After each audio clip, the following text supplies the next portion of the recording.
ಕಲ್ದೊಡ್ಡಿ ಶಾಂತಿನಗರ ಶ್ರೀ ತ್ರಿಲೋಕೇಶ್ವರ ದೇವಾಲಯ ಜೀರ್ಣೋದ್ಧಾರಕ್ಕೆ ಶಾಸಕ ಎಚ್.ಡಿ. ತಮ್ಮಯ್ಯ ಹಾಗೂ ಮಾಜಿ ಸಚಿವರು ವಿಧಾನ ಪರಿಷತ್ ಶಾಸಕರಾದ ಸಿ.ಟಿ. ರವಿ ಅವರು ಗುದ್ದಲಿ ಪೂಜೆ ನೆರವೇರಿಸಿ ಚಾಲನೆ ನೀಡಿದರು. ಶಾಸಕ ಎಚ್.ಡಿ. ತಮ್ಮಯ್ಯ ಅವರು ಮಾತನಾಡಿ, ದೇವಾಲಯ ಜೀರ್ಣೋದ್ಧಾರ ಎಂದರೆ ಕೇವಲ ಹಳೆಯ ಕಟ್ಟಡವನ್ನು ದುರಸ್ತಿ ಮಾಡುವುದಲ್ಲ, ಬದಲಾಗಿ ನಮ್ಮ ಪುರಾತನ ಸಂಸ್ಕೃತಿ, ಆಚಾರ ವಿಚಾರ ಮತ್ತು ಆಧ್ಯಾತ್ಮಿಕ ಶಕ್ತಿಯನ್ನು ಪುನರುಜ್ಜೀವನಗೊಳಿಸುವ ಪವಿತ್ರ ಕಾರ್ಯವಾಗಿದೆ. ಶಾಸ್ತ್ರಗಳ ಪ್ರಕಾರ ಒಂದು ದೇವಾಲಯವನ್ನು ಜೀರ್ಣೋದ್ಧಾರ ಮಾಡುವುದು 100 ಹೊಸ ದೇವಾಲಯಗಳನ್ನು ನಿರ್ಮಿಸುವುದಕ್ಕಿಂತ ಹೆಚ್ಚಿನ ಪುಣ್ಯವನ್ನು ನೀಡುತ್ತದೆ ಎಂದರು. ಇಲ್ಲಿನ ಜನ ಭಕ್ತಿಯಿಂದ ಇಲ್ಲಿ ಒಂದು ತ್ರಿಲೋಕೇಶ್ವರ ದೇವಸ್ಥಾನವನ್ನ ಅವರೇ ಸ್ವತಃ ಅವರ ಸಹಕಾರದಲ್ಲಿ ನೋಡಿ, ದೇವನೊಬ್ಬ ನಾಮ ಅಲ್ಲವರು, ಒಬ್ಬೊಬ್ರು ಒಂದೊಂದು ರೀತಿಯಲ್ಲಿ ಪೂಜೆಯನ್ನ ಮಾಡ್ತೇವೆ. ಒಬ್ರು ಈಶ್ವರನ ಪೂಜೆ ಮಾಡಿ, ಒಬ್ರು ರಾಮನ್ ಮಾಡ್ತೀವಿ, ಒಬ್ರು ಸರಸ್ವತಿ ಮಾಡ್ತೀವಿ, ಶಾರದೆ ಮಾಡ್ತೀವಿ. ಅದೇ ರೀತಿ ಕೆಲವರು ಈ ದೇಶದಲ್ಲಿ ಹಿಂದೂ, ಮುಸಲ್ಮಾನ್, ಕ್ರೈಸ್ತ, ಸಿಖ್, ಪಾರ್ಸಿ ಎಲ್ಲರಿಗೂ ಅವರವ್ರ ಧರ್ಮದವರು ಅವರವರು ಪ್ರಾರ್ಥನೆ ಮಾಡ್ತಾರೆ. ಎಲ್ಲರೂ ಪ್ರಾರ್ಥನೆ ಮಾಡೋದು ಒಂದೇ, ಸುಖ ಶಾಂತಿಯನ್ನ ನಮ್ಮ ಕುಟುಂಬಕ್ಕೆ ಕೊಡ್ಲಿ, ನಮ್ಮ ದೇಶಕ್ಕೆ ಕೊಡ್ಲಿ ಅಂತ. ನಮ್ಮ ದೇಶದಲ್ಲಿ ಯಾವುದೇ ದೇವಾಲಯಗಳು, ಮಠ ಮಂದಿರಗಳು ಸರ್ಕಾರದಿಂದ ನಡೀತಾ ಇಲ್ಲ. ಅದು ಯಾವ ಸಮಾಜದ ಮಠ ಮಂದಿರ ಆದ್ರೂ ಅಲ್ಲಿ ಭಕ್ತರಿಂದಲೇ ದೇವಾಲಯ, ಮಠಗಳು, ಮಂದಿರಗಳು, ಪ್ರಾರ್ಥನಾ ಮಂದಿರಗಳು ನಡೀತಾ ಇರೋದು. ಹಾಗಾಗಿ ಇಲ್ಲಿರೋ ಎಲ್ಲ ಭಕ್ತರು ಸೇರಿ ಹಳ್ಳಿಯಲ್ಲಿ ಗುಡಿರಲ್ಲ ಅಂತ ಈ ದೇವಸ್ಥಾನ ಮಾಡೋದಕ್ಕೆ ಮಾಡಿದ್ರ. ನೀವೆಲ್ಲ ಏನ್ ಹಾಕಿದಿರಾ, ನಿಮ್ಗಿಂತ ಒಂದು ನೂರು ಈ ಭಾಗದ ಒಬ್ಬ ಭಕ್ತನಾಗಿ ನಿಮ್ಗಿಂತ ಒಂದು ನೂರು ಜಾಸ್ತಿ ಹಾಕಿ ನಿಮ್ ಜೊತೆ ಸಹಕಾರವನ್ನು ಒಬ್ಬ ಶಾಸಕರಾಗಿ ಮಾಡ್ತೀನಿ ನಮ್ಮ ಮಾತು. ಮಾಜಿ ಸಚಿವರು ವಿಧಾನ ಪರಿಷತ್ ಶಾಸಕರಾದ ಸಿ.ಟಿ. ರವಿ ಅವರು ಮಾತನಾಡಿ, ಪ್ರಾಚೀನ ದೇವಾಲಯಗಳು ಶತಮಾನಗಳಿಂದ ಭಕ್ತರ ಪ್ರಾರ್ಥನೆ, ತಪಸ್ಸು ಮತ್ತು ಮಂತ್ರಘೋಷಗಳಿಂದ ಸಕಾರಾತ್ಮಕ ಶಕ್ತಿಯನ್ನ ಹೊಂದಿರುತ್ತದೆ. ಜೀರ್ಣೋದ್ಧಾರವು ಆ ದೈವಿಕ ಶಕ್ತಿಯನ್ನ ಪುನಃ ಸ್ಥಾಪಿಸಿ ಭಕ್ತರಿಗೆ ಆಧ್ಯಾತ್ಮಿಕ ನೆಮ್ಮದಿ ನೀಡುತ್ತದೆ ಎಂದರು. ತ್ರಿಲೋಕೇಶ್ವರ ದೇವಾಲಯದ ಪುನರ್ನಿರ್ಮಾಣದ ಕಾರ್ಯದಲ್ಲಿ ಇವತ್ತು ಶುಭಾರಂಭವನ್ನು ಮಾಡಿದ್ದೀರಿ. ಶುಭವಾಗಿ. ದೇವಾಲಯಗಳು ಅದು ಸಮಾಜದ ಸ್ವತ್ತು. ಪ್ರತಿಯೊಬ್ಬರು ತಮ್ಮ ಶಕ್ತಿ ಮತ್ತು ಭಕ್ತಿಗನುಸಾರವಾಗಿ ತನುಮನಗಳ ಸಮರ್ಪಣೆ ಮಾಡಿ ದೇವಾಲಯಗಳ ನಿರ್ಮಾಣ ಆಗಬೇಕು. ರಾಮ ಲಂಕೆಗೆ ಸೇತುವೆ ಕಟ್ಟಬೇಕಾದ್ರೆ ಪುಟ್ಟ ಅಳಿಲು ತನ್ನ ಮೈಯನ್ನ ನೀರನ್ನ ನೆನೆಸ್ಕೊಂಡು ಮರಳನ್ನು ಹೊತ್ಕೊಂಡು ಹಾಕ್ತಾ ಇತ್ತಂತೆ. ದೊಡ್ಡ ದೊಡ್ಡ ಬಂಡೆಗಳನ್ನ ಕಪಿ ಸೈನ್ಯ ತಂದು ಹಾಕ್ತಾ ಇದ್ರೆ ಆ ಬಂಡೆಗಳನ್ನ ತರುವ ಸಾಮರ್ಥ್ಯ ಪುಟ್ಟ ಅಳಿಲಿಗಿರ್ಲಿಲ್ಲ. ಆದ್ರೆ ನಾನು ಕೂಡ ರಾಮನ ಕಾರ್ಯದಲ್ಲಿ ನೆರವಾಗಬೇಕು ಅನ್ನುವಂತ ಇಚ್ಛಾಶಕ್ತಿ ಅದಕ್ಕಿತ್ತು.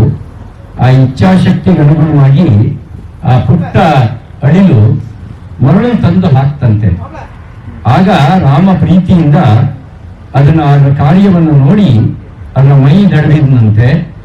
ಆ ಕಾರಣಕ್ಕೇನೆ ರಾಮನ 3 ಬೆರಳುಗಳ ಗುರುತು ಇವತ್ತಿಗೂ ಕೂಡ ಅಳಿಲಿನ ಮೈ ಮೇಲಿರುವುದನ್ನು ನಾವು ಕಾಣ್ತೇವೆ. ಅವತ್ತಿನಿಂದ ಪ್ರಖ್ಯಾತ ಆಯಿತು ಅಳಿಲು ಸೇವೆ, ಮಳಲು ಭಕ್ತಿ ಅಂತ ಹೇಳಿ.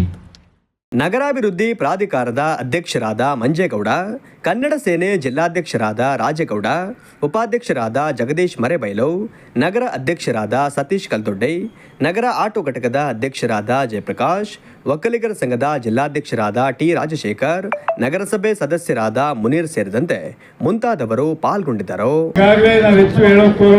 ಸಂಪೂರ್ಣವಾಗಿ ನಮ್ಮ ಜನಪ್ರಿಯ ಶಾಸಕರು ಏನು ಅನುದಾನವನ್ನ ಕೊಡಿಸುವಂತ ಕೆಲಸವನ್ನ ಮಾಡಬೇಕು, ಅದನ್ನ ಮಾಡುವ ಮುಖಾಂತರವಾಗಿ ಮತ್ತೆ ಹೆಚ್ಚು ಬೇರೆ ಬೇರೆ ರೀತಿಯಾಗಿ ರಾಜೇಗೌಡರು ಕೂಡ ಇದರಲ್ಲಿ ಹೆಚ್ಚು ಸಹಕಾರಿಯಾಗ್ತದ್ರಿಂದ ಅವ್ರ ಜೊತೆಗೂಡಿ ಒಂದು ಒಳ್ಳೆಯ ದೇವಾಲಯ ನಿರ್ಮಾಣ ಮಾಡೋದಕ್ಕೆ ಸಹಕಾರ ಮಾಡೋಣ ಅಂತ ಹೇಳ್ತಾ, ಯಾಕೆಂದ್ರೆ ಹೆಚ್ಚು ಮಾತನಾಡ್ಕೊಳ್ಳೋ ಎಲ್ಲ ವಿಚಾರವನ್ನು ಸಂಕ್ಷಿಪ್ತವಾಗಿ ನಮ್ಮ ಶಾಸಕರು ಹೇಳಿದ್ದಾರೆ.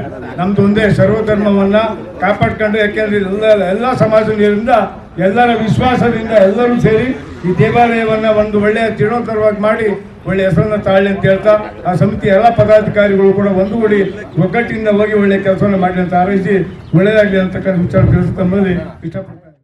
ಈ ದೇವಸ್ಥಾನಕ್ಕೆ ಅನುದಾನ ತಂದುಕೊಟ್ಟು ನೆಕ್ಸ್ಟ್ ಎಲೆಕ್ಷನ್ ಟೈಮಲ್ಲಿ ನೀವೇ ಇದನ್ನ ಜೀರ್ಣೋದ್ಧಾರ ಮಾಡಬೇಕು. ಬಡವರಲ್ಲೇ ರಾಜಕೀಯ ಮುಂದಕ್ಕೆ ಬಂದ್ಬಿಡ್ತಾರೆ, ದುಡ್ಡು ಎಷ್ಟೇ ಇರಲಿ, ಹಿಂದೆ ನಾವು ಅವರಿಗೆ ಬೆನ್ನೆಲ್ಲಿ ಬಂದು ಕೊಟ್ಟಿರ್ತೀವಿ, ರಕ್ತ ಶ್ರಮ ಎಲ್ಲದೂ ಇರುತ್ತೆ.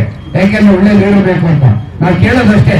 ಇವಾಗ ನಾನು ಒಬ್ಬ ಆಟೋ ಚಾಲಕರು ಎಲ್ಲಾ ಕಡೆ ಇರ್ತೀವಿ. ಯಾಕೆ ಇರ್ತೀವಿ ಅಂದ್ರೆ ಸಮಾಜ ಸೇವೆ ಅಂತ ಮಾಡ್ಕೊಂಡ್ ಬರ್ಬೇಕು. ನಮ್ಮ ತಾಯಿ ತಂದೆ ನಮ್ಗೆ ಹೇಳೋದು ಜನ ಸಂಪಾದನೆ ಮಾಡ್ಬೇಕು ಮೊದ್ಲು, ಆಮೇಲೆ ದುಡ್ಡು ಬರುತ್ತೆ ಅಂತ. ನಾನು ನನ್ನ ಹೆಂಡತಿ ನನ್ನ ಮಕ್ಕಳು ಅಂತ ಮನೆಯೊಳಗೆ ಕೂತ್ರೆ ನಮ್ಗೆ ಯಾರು ಗುರುತಿಸಲ್ಲ. ಅದನ್ನು ನಮಗೆ ರಾಜ್ಯಾಧ್ಯಕ್ಷ ಕುಮಾರಣ್ಣ ಹೇಳ್ಕೊಟ್ಟಿದ್ದಾರೆ ಕನ್ನಡ ಸೇನೆಯಲ್ಲಿ. ಹಾಗೇನೆ ನಮ್ಮ ಜಿಲ್ಲಾ ಅಧ್ಯಕ್ಷ ಅಂತ ರಾಜೇಗೌಡರು ಹೇಳ್ಕೊಟ್ಟಿದ್ದಾರೆ. ಎಲ್ಲಾ ಕಾರ್ಯಕ್ರಮದಲ್ಲಿ ಪಾಲ್ಗೊಳ್ಬೇಕಪ್ಪ ಅಂತ ಉಂಟು. ನನಗೆ ಫೋನ್ ಮಾಡ್ಲಿಕ್ಕೆ ಹೊರಟಿದ್ದೀರಾ. ನಿಮ್ಮೆಲ್ಲರಿಗೂ ಶುಭವಾಗ್ಲಿ. ಈ ದೇವಸ್ಥಾನದ ಕೆಲಸದ ಮುಖಾಂತರ ಈ ಕಲ್ದೊಡ್ಡಿ ಸೌಹಾರ್ದಯುತವಾಗಿ ಶಾಂತಿಯುತವಾಗಿ ಎಲ್ಲರಿಗೂ ಒಳ್ಳೆಯ ಬುದ್ಧಿ ವಿದ್ಯೆಯನ್ನು ಕೊಟ್ಟು ಈ ಗ್ರಾಮವನ್ನ ಒಳ್ಳೇದು ಮಾಡಲಿ ಅಂತ ಕೇಳ್ಕೊಳ್ತಾ, ನಿಮಗೆ ಏನೇ ಸಹಕಾರ ಬೇಕಾದರೂ ಕಮಾಂಡ್ನವ್ರು ಹೇಳಿದಾಗೆ ನಮ್ಮ ತನುವನ್ನು ಧನವನ್ನು ಸಹಾಯ ಮಾಡಲಿಕ್ಕೆ ನಾವೆಲ್ಲರೂ ಸಿದ್ಧಿದ್ದೀವಿ.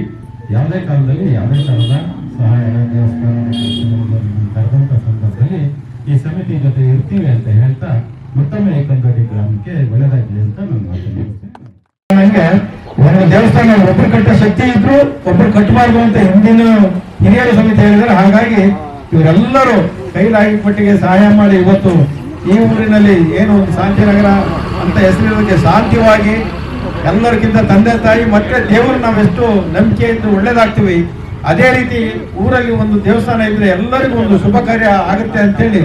ಯಾಕೆಂತಂದ್ರೆ ಹಿಂದೆ ಒಂದರಲ್ಲಿ ಶಾಸಕರು ಹೇಳ್ದಂಗೆ ನಮ್ಗೆ ಎಲ್ಲಕ್ಕಿಂತ ಹೆಚ್ಚಾಗಿ ಪ್ರಕೃತಿ ಮುಂದೆ ಮಳೆ ಬೇಕು. ಮಳೆ ನೀರಿಲ್ಲದೆ ಹೋದ್ರೆ ನಮ್ದು ಬರಗಾಲ ಬಂದ್ರೆ ಕತೆ ಮುಗ್ದೇ ಹೋಯ್ತು, ಉಸಿರಾಡೋದೇ ಕಷ್ಟ ಬಂದಿರುತ್ತೆ. ಅಂತ ವಿಚಾರದಲ್ಲಿ ನಾವೆಲ್ಲ ದೇವ್ರ ಮನೆ ಹೋಗಿ ಆ ದೇವರಿಗೆ ಒಂದು ಅಭಿಷೇಕ ಟೈಪ್ ಮಾಡಿದ್ರೆ ನಿಜವಾಗ್ಲೂ ಮಳೆ ಬರ್ಬೋದು ಅಂತ ಹೇಳ್ತಾ ಇಲ್ಲಿ ಕರೆದು ಮಾತಾಡಕ್ಕೆ ಅವಕಾಶ ಕೊಟ್ಟಂತ ನಮ್ಮ ನಗರಾಧ್ಯಕ್ಷ ಸತೀಶ್ ಅವರು ಆಟೋದಲ್ಲಿ